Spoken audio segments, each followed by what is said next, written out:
আসসালামু আলাইকুম। আমি মোহাম্মদ আল মামুন। আসলে মানুষের জীবনে অভিজ্ঞতার তো কোনো শেষ নেই। জীবনের প্রতিটি পর্বে আসলে অভিজ্ঞতা অর্জন করতে হয়। তো সেক্ষেত্রে হয়তো আমরা জীবনের প্রতিটা পদেই কোনো না কোনো ঘাত প্রতিঘাত থেকে আমরা শিক্ষা পাই, এবং সেই শিক্ষা থেকেই পরবর্তীতে যাতে আর এই ধরনের সমস্যা না হয় সেই বিষয়টা আমরা খেয়াল রাখি। গত 3-4 দিন আগে একটা প্রোডাক্টের অর্ডার করেছিলাম অনলাইনে একটা প্রোডাক্টের অর্ডার করেছিলাম। তো সেটার অর্ডারটার টাকাটা পে করতে হয়েছিল আসলে বিকাশে। তো একটা ক্যামেরার অর্ডার করেছিলাম। আমাকে ক্যামেরার ডেমো দেখানো হয়েছিল, হোয়াটসঅ্যাপে সবকিছু তারা দেখাইছিল। আমি যখন পছন্দ করি তখন তাদের কাছে বললাম যে ভাই আমার এটা পছন্দ হয়েছে, একটা অ্যাকশন ক্যামেরা, তো আমি ক্যামেরাটা চাই। তখন তারা আমাকে বলল যে আপনাকে বিকাশের খরচটা আমাদেরকে দিতে হবে আগে, তখন আমরা আপনাকে প্রোডাক্টটা পাঠাবো। আমি তখন আসলে বুঝতে পারিনি যে এরা আসলে প্রতারক চক্র। এরা আমাকে প্রোডাক্টের ছবি, প্রোডাক্টের ভিডিও সবকিছু দেখাইছে। এমনকি আমাকে যে 12,000 টাকার একটা মেমো, যে মেমোটা দিয়ে তারা তাদের ফেসবুক পেজের নামে মেমো, ওই নামেই নাকি তাদের সব, সেটার একটা মেমো পর্যন্ত হোয়াটসঅ্যাপে পাঠাইছে আমার ঠিকানা দিয়ে, নাম দিয়ে, কাস্টমার নেম সবকিছু। তো আমি একেবারে অবিশ্বাস করার তো কিছু নেই, যেহেতু দারাজ থেকে বা অন্য জায়গা থেকে তো আমরা বিভিন্ন সময় বিভিন্ন প্রোডাক্ট কিনি। আসলে বিশ্বাস যদি না থাকে তো মানুষ চলবে কি করে? তো আমি যখন, আমাকে বলা হয় যে আসলে 310 টাকা পাঠাতে হবে, যেহেতু বিকাশের পে।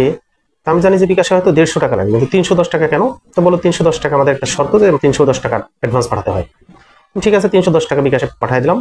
তারা টাকাটা পেয়ে আমাকে বললো 2 দিন পরে, 2 দিনের ভিতরে প্রোডাক্টটা পাবেন। তো আমি ওয়েট করতেছি 2 দিন। যেহেতু আমার কাছে অলরেডি মেমো পাঠাইছে, ঠিকানা পাঠাইছে, এমনকি বিকাশের থেকে যে পাঠাইছে সেটার একটা রেফারেল লিঙ্ক পর্যন্ত পাঠাইছে। সো আমি তো বিশ্বাস করে নিছি, কিন্তু টোটালটাই যে সাজানো এটা আমি তখনও বুঝিনি। তো যখন 1 থেকে 2 দিন পরে আমাকে কল দিয়ে বলতেছে যে ভাই আপনার একটা প্রোডাক্ট আসছে, আমরা বিকাশ থেকে বলছি। আমরা বিকাশ থেকে বলছেন, এটা কেমন কথা? তখন আবার তারা থতবত খেয়ে বললো যে না সরি, বিকাশ ভুল বলছি, আমরা হচ্ছে কুরিয়ার সার্ভিস থেকে বলছি। তখন আমার কাছে সন্দেহ হলো যে বিকাশ থেকে কুরিয়ার সার্ভিসে দুরকম কথা বললো। তো যাই হোক, ভুল হতেই পারে মানুষের। কুরিয়ার সার্ভিস থেকে বলছেন, কোন কুরিয়ার সার্ভিস? তো বললো যে কি একটা নাম বললো, আমি ওই রকম নামের কুরিয়ার সার্ভিস আমি আসলে শুনিনি কখনো। তো বললাম যে এখন কি করতে হবে? তা কুরিয়ার সার্ভিসে আসলে তো এখন রাত 9টা, এখন তো কল দিবেন না। তা বললো যে আসলে কুরিয়ার সার্ভিসে এখন এইমাত্র আসছে, আপনার লিস্ট পেয়ে আপনাকে কল দিছি, প্রোডাক্ট কি আপনি এসে নেবেন না আমরা পাঠাবো? আমি বললাম আপনি পাঠাই দেন, ক্যাশ অন ডেলিভারি, আমি টাকা দিয়ে তারপরে নেব। কিন্তু তারা আমাকে বলতেছে যে না, আপনার এখন টাকাটা পাঠাতে হবে আমাদেরকে বিকাশে, আমরা আপনার রেজিস্ট্রেশন নম্বর এখান থেকে এন্ট্রি করবো, এরপরে এখান থেকে প্রোডাক্ট ছাড়বো, কালকে ডেলিভারি ম্যান আপনাকে দিবে।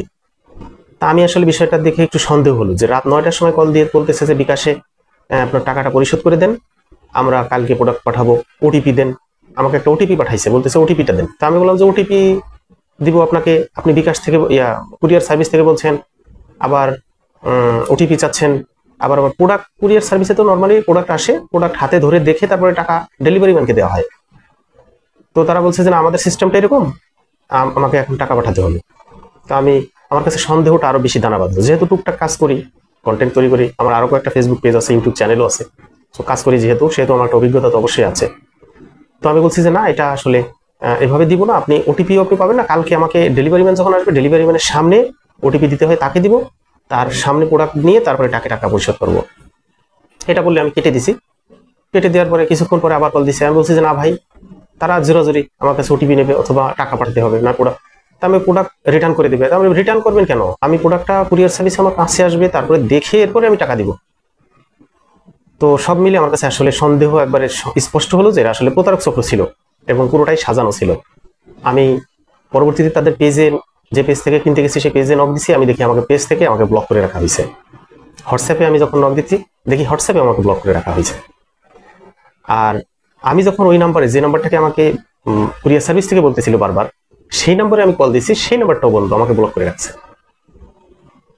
পরবর্তীতে আমি বিষয়টা নিশ্চিত হলাম যে আমি হয়তো বড় একটা দুর্ঘটনা থেকে বেঁচে গেছি, অর্থাৎ হয়তো আমার ওই 12,000 টাকা যে অর্ডার করেছি, 12,000 টাকাই তারা নিয়ে যেত। আর আমার যে 310 টাকা দিয়ে প্রাথমিক আবেদন করেছিলাম, ওই 310 টাকা আমার কাছ থেকে তারা নিয়ে নিল। তো এটা থেকে একটা বিষয় স্পষ্ট যে আসলে আমরা অনলাইনে যারা কেনাকাটা করি, সব কিন্তু সঠিক না। এখানে সকল জিনিসের ভিতরে ভেজাল একটু না একটু আছেই। আর এই জিনিসগুলা সবাই যারা একটু কম বোঝে বিকাশ সম্পর্কে, অনলাইনে কেনাকাটা সম্পর্কে, ওটিপি সম্পর্কে, গ্রামের মানুষ তারা তো আসলে অনায়াসে দিয়ে দিত এই ওটিপিটা, কত বড় একটা দুর্ঘটনা ঘটতো। তো জীবন থেকে শিক্ষা নেওয়া। তো ঠিক আছে, ভালো থাকবেন বন্ধুরা।